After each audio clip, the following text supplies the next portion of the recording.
जमीन से 480 फीट ऊंचे 4500 साल पुराने इस पिरामिड के अंदर ऐसा क्या था जिसको सिर्फ देखने के लिए रिसर्चर्स ने एक रोबोटिक कैमरा पिरामिड के अंदर भेजा। एक जगह पर आकर रोबोटिक कैमरा रुक गया क्योंकि अब उसके सामने पत्थर का एक स्लैब था। रिसर्चर्स का मानना था कि इस स्लैब के पीछे जरूर कोई ऐसा राज छुपा है जो पिछले 4500 सालों से दफन है।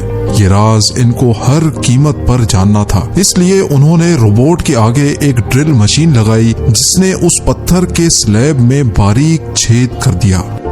अब इस छेद के अंदर एक कैमरा भेजा गया जिसने स्लैब के उस पार एक ऐसा मंजर देखा जो पिछले 4500 सालों से किसी ने भी नहीं देखा था। ज़ेम टीवी की वीडियोस में एक बार फिर से खुशामदीद। नाजरीन, मिस्र यानी इजिप्ट में टोटल 138 ऊंचे तरीन पिरामिड्स मौजूद हैं जिन्होंने पिछले हजारों सालों से दर्जनों अर्थक्वेक्स और कई खतरनाक तूफान का सामना किया, लेकिन मजाल है इनमें से कोई एक भी इधर से उधर हुआ हो। इनमें से सबसे ऊंचा और बड़ा pyramid the great pyramid of Giza कहलाता है और इस पिरामिड की बेस का एरिया 13 एकर्स है। यानी इस पिरामिड के अंदर हैरत अंगेज तौर पे एक दो नहीं बल्कि पूरी 9 फुटबॉल फील्ड्स आराम से फिट आ सकती हैं। एक एस्टिमेट के हिसाब से इस पिरामिड में टोटल 23 लाख बड़े बड़े पत्थरों का इस्तेमाल हुआ, जिनमें से कई पत्थरों का वजन 50 टन भी था।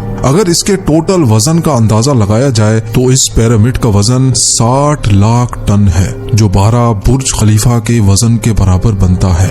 लेकिन इतने ऊंचे और आलीशान पिरामिड्स बनाने का आखिर मकसद क्या था? हजारों साल पहले जब इंसान के पास कोई टूल्स भी मौजूद नहीं थे, तब इन पिरामिड्स की दीवारों को कैसे इंच बाय इंच लेवल किया गया? कैसे 50 टन वजनी पत्थरों को स्क्वायर शेप में काटकर बगैर क्रेन के ही 480 फीट ऊंचाई तक पहुंचाया गया? और इनको बनाने में ऐसे कौन से इंजीनियर्स का हाथ था जिन्होंने इन पिरामिड्स को अर्थक्वेक प्रूफ के साथ साथ इनकी तमाम साइड्स को एग्जैक्टली 51.5 डिग्री के एंगल पे सेट किया? ये सब आप जान सकेंगे आज की इस वीडियो में। तो आइए शुरू करते हैं। Challenge number 1। कई सदियों से मुख्तलिफ रिसर्च टीम्स इस पिरामिड की कंस्ट्रक्शन टेक्निक जानने के लिए सर जोड़कर बैठी थी कि आखिर इस पिरामिड की हर side exactly north, south, east और वेस्ट पे बगैर कंपास के कैसे सेट की गई होंगी। कई एक्सपर्ट्स का मानना है कि उस टाइम के आर्किटेक्ट्स ने सबसे पहले ऐसी जमीन तलाश की होगी जो लाखों टन वजनी पत्थरों का वजन झेल सके। उसके बाद पोलर स्टार्स यानी वो सितारे जिनकी मदद से अर्थ के पोल्स का पता पड़ता है, उनकी मदद से पिरामिड की हर साइड को मार्क किया गया। ना कोई कंपास और ना ही कोई ऑप्टिकल इंस्ट्रूमेंट, सिर्फ इस बेसिक टेक्निक से हजारों साल पहले इस पिरामिड की डायरेक्शन सेट की गई और वो भी 0 एरर्स के साथ। Challenge number 2। अगला चैलेंज था जमीन को लेवल करने का। जिस 13 एकड़ की जमीन पर इस पिरामिड को बनना था, उसका लेवल थोड़ा सा भी आउट होता तो 23 लाख पत्थरों के इस पहाड़ का खड़ा होना बिल्कुल भी मुमकिन नहीं था। अब इस जमीन को लेवल करने के लिए उस टाइम के इंजीनियर्स के पास ना ही लेजर लेवलर था और ना ही बबल लेवल। एक्सपर्ट्स का मानना है कि कंस्ट्रक्शन साइट की चारों साइड्स पर खड्डा करके उसमें पानी डाला गया होगा और फिर एक साइड के पानी के लेवल से दूसरे साइड के पानी के लेवल को मैच किया गया होगा। जो जमीन का हिस्सा पानी के लेवल से मैच नहीं कर रहा होगा, उसको छेनी और हथौड़ों की मदद से काट कर लेवल किया गया होगा। कई एक्सपर्ट्स का मानना है कि एंशिएंट इजिप्शियंस ने इस सिंपल टूल का भी इस्तेमाल किया, जिसकी दोनों साइड्स पे लकड़ियां और उसके ठीक सेंटर पे एक रस्सी से पत्थर बंधा हुआ है। अगर पत्थर जमीन से टच हो गया और उसकी रस्सी ठीक सेंटर लाइन पे आ रही होगी तो इसका मतलब है कि बीच की जमीन परफेक्टली लेवल्ड है। Challenge number 3। अब पिरामिड कंस्ट्रक्शन साइट पे डायरेक्शंस भी सेट थी, मार्किंग्स भी हो चुकी थी और जमीन का लेवल भी सेट था। अब बारी थी कंस्ट्रक्शन स्टार्ट करने की, जिसके लिए लाखों टन वजनी और बड़े पत्थर रिक्वायर्ड थे। लेकिन ये पत्थर काटने के लिए ना ही उनके पास ग्राइंडर थे और ना ही जैक हैमर्स, लेकिन फिर भी उन्होंने 50 टन वजनी पत्थर काटे भी और उनको स्क्वायर या रेक्टेंगल शेप भी दिया। लेकिन आखिर किसकी मदद से?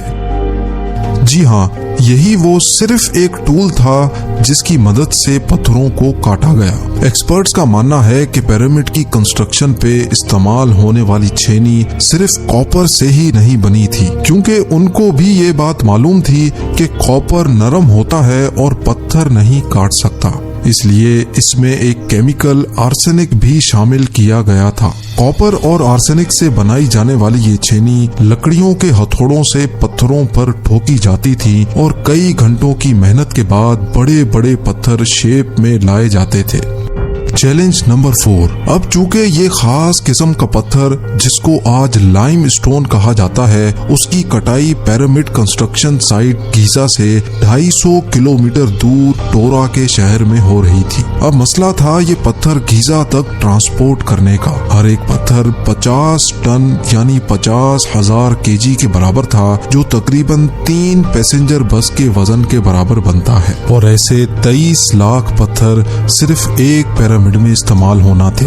इतना ज्यादा वजन ट्रांसपोर्ट करने के लिए ना ही उस दौर में कोई जानवर काम आ सकता था और ना ही उनके पास ट्रक्स मौजूद थे। हत्ता कि अगर आजकल के जदीद दौर में भी ये काम करना पड़े तो ट्रांसपोर्ट कंपनीज को अच्छा खासा टफ टाइम आएगा। हैरत अंगेज तौर पे ये काम वर्कर्स और कश्तियों की मदद से किया गया। जी हाँ, टोरा और गीजा के दरमियान मौजूद रिवर का फायदा उठाया गया और बड़ी बड़ी कश्तियों में पत्थर लाद कर पिरामिड साइट पर पहुंचाए गए। एक्सपर्ट्स का मानना है कि ये काम इतना आसान नहीं था। शिप्स में इतने बड़े पत्थर की लोडिंग और अनलोडिंग में कम से कम भी 500 मजदूरों की आर्मी एक ही वक्त में लगाई गई होगी। Challenge number 5। जो एक्सपर्ट्स की टीम्स पिरामिड की कंस्ट्रक्शन पर रिसर्च कर रही थी, उनको अब अपने कई सवालों के जवाब मिल चुके थे, लेकिन एक बात उनको हर वक्त सता रही थी कि लाइमस्टोन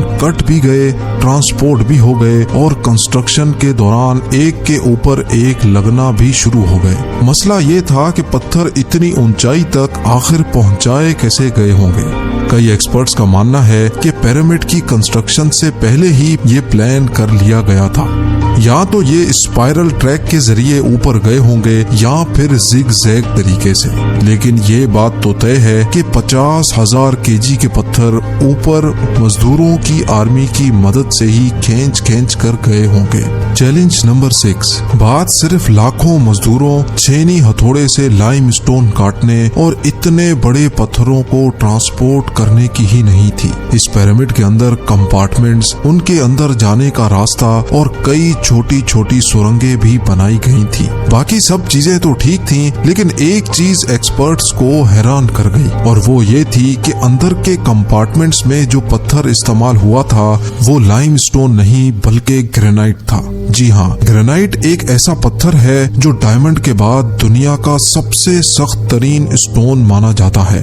आजकल के मॉडर्न दौर में भी ग्रेनाइट बड़े बड़े ग्राइंडर्स की मदद के सिवा काटा ही नहीं जा सकता। दुनिया भर से कई आर्कियोलॉजिकल एक्सपर्ट्स को पिरामिड का विजिट भी करवाया गया, लेकिन किसी को भी इस बात का सुराग नहीं मिला कि 4500 साल पहले इजिप्शियंस ने ग्रेनाइट जैसे ठोस पत्थर को इतनी सफाई से कैसे काटा था। आखिरकार कई सालों के बाद एक्सपर्ट्स ने इस मिस्ट्री को भी सॉल्व कर दिया। इजिप्शियंस ने ग्रेनाइट को इतनी सफाई से एक ऐसे आरे से काटा था जिसके दांत ही नहीं थे। जी हाँ, बगैर दांतों वाले इस आरे के दोनों साइडों पर वजन डालकर इसको ग्रेनाइट पर चलाया जाता था और बीच में बजरी डाली जाती थी। एक्सपर्ट्स का मानना है कि इस तरीके से इतने बड़े पत्थर को काटने में 4 महीनों का वक्त लग जाता था। आखिरकार पिरामिड्स बनाने का मकसद क्या था? इन पिरामिड्स को बनाने में कितने मजदूर एक ही वक्त में काम करते थे? और रोबोटिक कैमरा ने जब पिरामिड के अंदर पत्थर के स्लैब में सुराख किया तो उसके अंदर वो कौन सा मंजर देखा गया जो पिछले 4500 सालों से किसी ने भी नहीं देखा था? ये सब और इससे भी ज्यादा आप जान सकेंगे इस वीडियो के पार्ट 2 में। आप लोगों के प्यार भरे कमेंट्स और लाइक्स का बेहद शुक्रिया। मिलते हैं वीडियो के अगले शानदार पार्ट में।